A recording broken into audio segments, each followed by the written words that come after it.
우리는 지금 생명을 전하고 있습니다.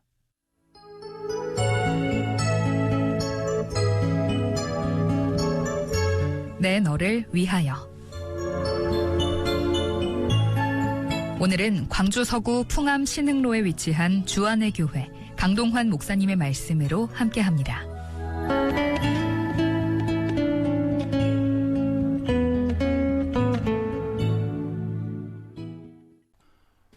방송가족 여러분 반갑습니다. 생명줄 복음 전도자 훈련원장 강동환 목사입니다. 어제는 어버이 주일이었습니다. 에베소서 6장을 보면 자녀들아 주 안에서 너희 부모에게 순종하라 이것이 옳으니라. 내 아버지와 어머니를 공경하라. 이것은 약속이 있는 첫 계명이니 이로써 내가 잘되고 땅에서 장수하리라고 하셨습니다. 부모님께 순종하고 부모님을 공경하라는 계명은 10계명 중 대인계명에서 첫 번째로 주어진 가장 중요한 명령입니다. 우리가 잘 아는 대로 유교도 효를 중요한 덕목으로 가르칩니다. 자녀가 부모님께 순종하지 않는 것은 가지가 뿌리를 무시하는 것과 같이 자연법적인 측면과 사회 질서적인 측면에서도 어긋나는 일입니다. 이처럼 유교나 기독교는 모두 효를 자연법과 사회법 측면에서 중요하게 여깁니다. 그러나 유교적 효 원리와 기독교 효 사상은 큰 차이점이 있습니다. 유교에서는 효를 윤리적 차원에서 다루지만 기독교는 효의 기원을 하나님께 둠으로써 하나님과의 관계적 측면, 영적인 차원으로 다룹니다. 하나님은 자녀에게 주 안에서 너희 부모에게 순종하라고 하셨습니다. 이 말씀은 자녀의 순종이 단순한 윤리의식이 아닌 주를 경외하는 마음에서 우러나와야 함을 보여줍니다. 하나님은 부모를 공경하라는 명령을 약속이 있는 첫 계명이라고 말씀하십니다. 이 계명은 부모님에 대한 자녀의 공경이 사람의 사회적 의무와 관련된 대인계명에서 가장 중요한 계명이라는 뜻으로 효는 우리가 반드시 지켜야 할 하나님의 명령입니다. 그러므로 유교적 효윤리는 인본주의적인 성격을 띠지만 기독교 효사상은 분명히 신본주의에 기초한 명령으로 어떻게 지켰는지에 대한 하나님의 심판을 받게 되는 계명입니다. 하나님께서 자녀에게 명령하신 부모를 공경하라는 말씀을 효의 관점에서 본다면 세 가지 의미의 효로 말씀드릴 수 있습니다. 그것은 육효, 심효, 영효입니다. 첫째, 육효입니다. 육효는 말 그대로 육신을 섬겨드리는 효도입니다. 육체가 건강하게 유지되도록 돌보아드리며 육체의 필요를 채워드리는 효를 말합니다. 육체는 기본적인 욕구를 가지고 있습니다. 먹을 것, 입을 것, 마실 것 등등이 필요할 때마다 충분히 공급되지 아니하면 그만큼 고통을 겪게 됩니다. 그런데 육체의 필요를 채우는 데에는 물질이 필요합니다. 물질이 부족함으로 어려움을 겪는 부모님들이 많습니다. 주님께서 유대인들의 고르반 전통을 크게 책망하셨습니다.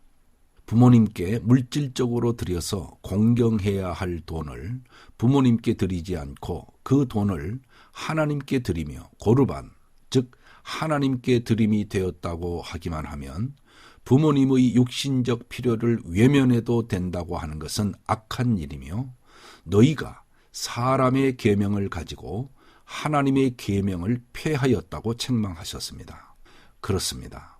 부모님의 육체의 필요, 물질의 필요를 채워드리고 공급해드리는 것은 아주 중요한 부모 공경의 한 부분입니다.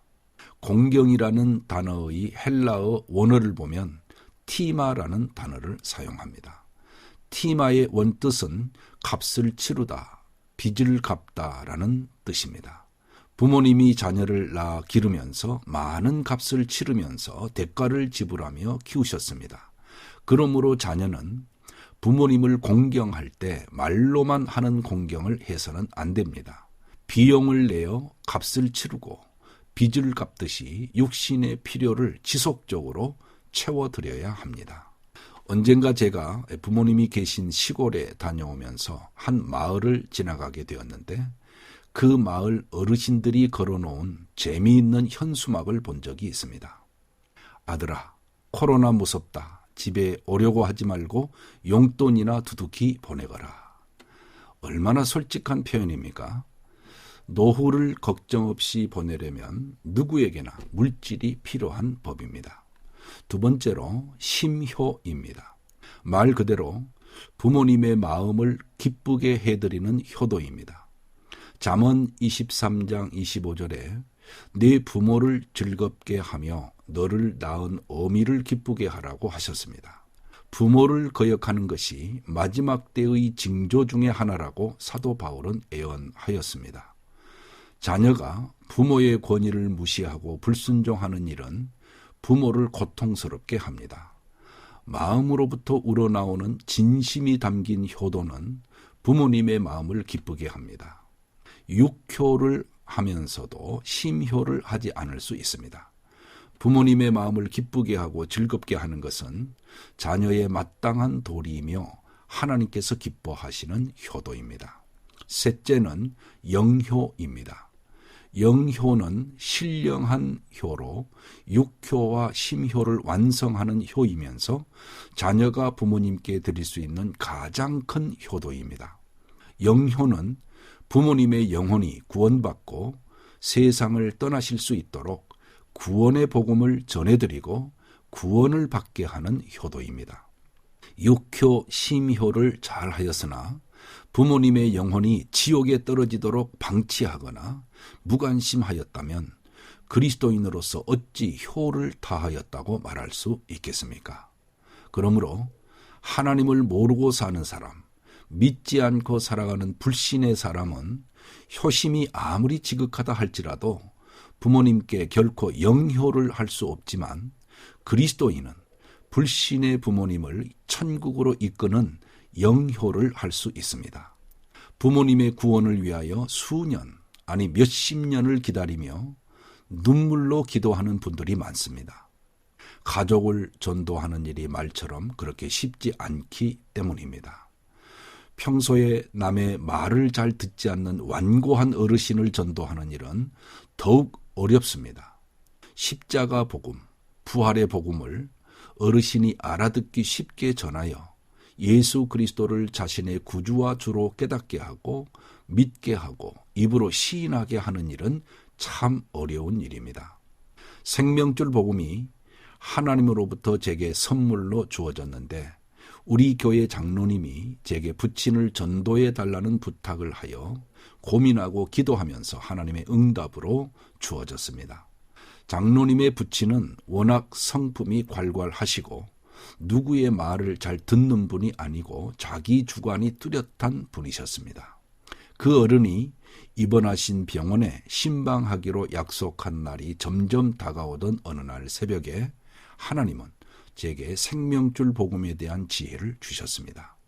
그 지혜는 죄와 사망을 나타내는 검은색 실과 구원과 생명을 나타내는 하얀색 실이라는 도구를 사용하여 복음을 쉽게 전할 수 있는 방법이었습니다.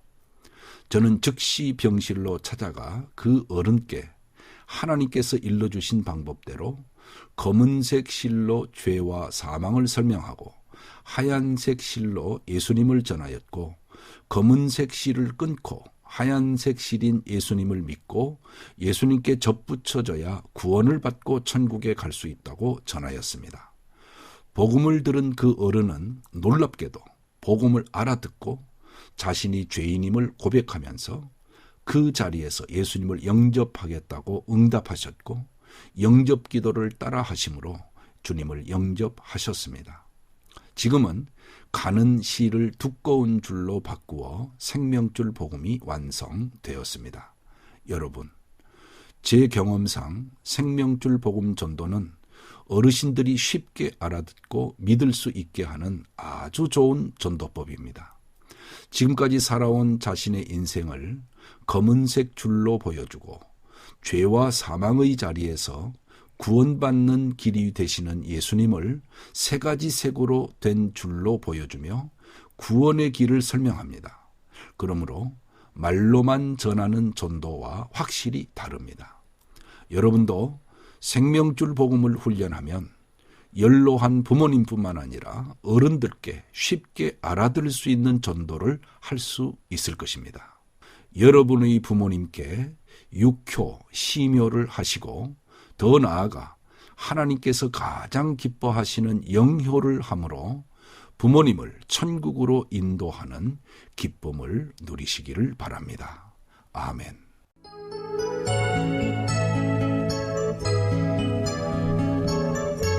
내너를 위하여 지금까지 광주 서구 풍암 신흥로에 위치한 주안의 교회 강동환 목사님의 말씀으로 함께 하셨습니다.